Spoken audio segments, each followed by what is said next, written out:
ತೋಟಕ್ಕೆ ಮೇಯಲು ಬಂದ ಜಾನುವಾರುಗಳನ್ನು ಓಡಿಸಲು ಹೋದಾಗ ಆಕಸ್ಮಿಕವಾಗಿ ನೆಲಕ್ಕೆ ಬಿದ್ದು ಮಹಿಳೆಯೊಬ್ಬರು ಮೃತಪಟ್ಟ ದಾರುಣ ಘಟನೆ ಕಡಬ ತಾಲೂಕಿನ ಕೊಣಾಲು ಗ್ರಾಮದ ಪಾತ್ರವಾಡಿಯಲ್ಲಿ ನಡೆದಿದೆ. ಕೊಣಾಲು ಗ್ರಾಮದ ನಿವಾಸಿ 64 ವರ್ಷದ ಲೀಲಾವತಿ ಶೆಟ್ಟಿ ಮೃತಪಟ್ಟ ದುರ್ದೈವಿ.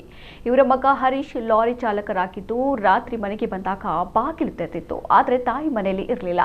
ಗಾಬರಿಗೊಂಡ ಹರೀಶ್ ಅವರು ನೆರೆಮನೆಯವರ ಸಹಾಯದೊಂದಿಗೆ ಹುಡುಕಾಟ ನಡೆಸಿದಾಗ ತೋಟದಲ್ಲಿ ಲೀಲಾವತಿ ಅವರು ಬಿದ್ದು ಮೃತಪಟ್ಟಿರುವುದು ಬೆಳಕಿಗೆ ಬಂದಿದೆ. ಮೃತದೇಹ ಪತ್ತೆಯಾದಾಗ ಅವರ ಒಂದು ಕೈಯಲ್ಲಿ ಕಲ್ಲು ಹಾಗೂ ಇನ್ನೊಂದು ಕೈಯಲ್ಲಿ ದೊಣ್ಣೆ ಇತ್ತು ಎಂದು ತಿಳಿದು ಬಂದಿದೆ.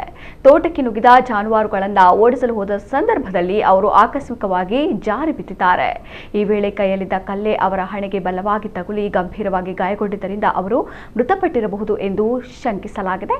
ಕೊಣಾಲು ಗ್ರಾಮದ ತಿರ್ಲೆ ಪರಿಸರದಲ್ಲಿ ಜಾನುವಾರುಗಳ ಹಾವಳಿ ಮಿತಿಮೀರಿದೆ ಎಂಬ ಆರೋಪ ಕೇಳಿಬಂದಿದೆ. ಈ ಕೂಡಲೇ ಸಂಬಂಧಪಟ್ಟ ಅಧಿಕಾರಿಗಳು ಜಾನುವಾರುಗಳ ಮಾಲೀಕರ ವಿರುದ್ಧ ಕ್ರಮ ಕೈಗೊಳ್ಳಬೇಕು ಮತ್ತು ಈ ಸಮಸ್ಯೆಗೆ ಶಾಶ್ವತ ಪರಿಹಾರ ಒದಗಿಸಬೇಕು ಎಂದು ಸಾರ್ವಜನಿಕರು ಒತ್ತಾಯಿಸಿದ್ದಾರೆ.